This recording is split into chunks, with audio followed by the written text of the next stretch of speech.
நம்ம இன்றைக்கி செய்ய போகிறது செட்டிநாடு ஈரல் வறுவல். முதல்ல ஒரு கடாய் வச்சு நல்லெண்ணெய் தாராளமாக சேர்த்துக்கோங்க.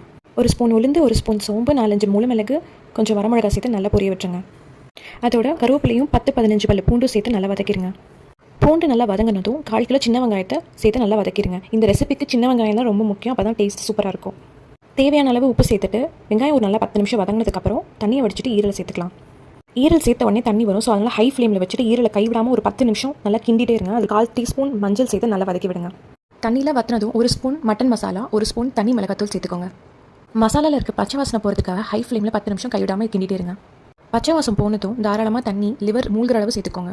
தண்ணி சேர்த்ததுமே ஹை ஃப்ளேமில் வச்சு நல்லா தண்ணி கொதிக்க விடுங்க. தண்ணி நல்லா கொதிக்க ஆரம்பிச்சதோ ஒரு மூடி போட்டு 20 நிமிஷம் சிம்லே இருக்கட்டும். இதுக்கிடையில் ஒரு 10 மிளகும் 1 ஸ்பூன் ஜீரகமும் நல்லா இடித்து சேர்த்து வச்சுக்கோங்க. 20 நிமிஷம் கழிச்சு தண்ணி இருக்க மாதிரி இருக்கும். ஓப்பன்லேயே நீங்கள் ஹை ஃப்ளேமில் வச்சிட்டிங்கன்னா உங்களுக்கு தேவையான கன்சிஸ்டன்சியில் ரெடி ஆகிடும். இது போக அது கடைசியாக நீங்கள் கொஞ்சம் கருவேப்பிலையும் நம்ம இடித்து வச்சிருக்க அந்த மிளகு ஜீரகமும் சேர்த்துட்டு அமர்த்திட்டிங்கன்னா சூப்பரான ஈரல்